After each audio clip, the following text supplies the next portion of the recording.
may switch kayo na malambot na parang ganito, sobrang lambot, papalitan nyo na ng switch kasi sira na yan, ayaw na mag-on ng ilaw.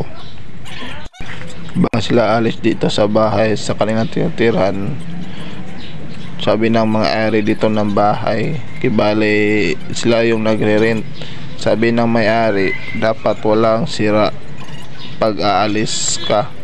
So yan yung mga minor na issue. Yung mga sira ay pinapalitan ko, yung doorknob, ito yung mga electrical, saka yung plumbing, so ni-repair ko. So nakabili siya ng switch, kaya lang 3-way, hindi niya na malaya na 3-way pala yung nabili niya. So pwede na yun.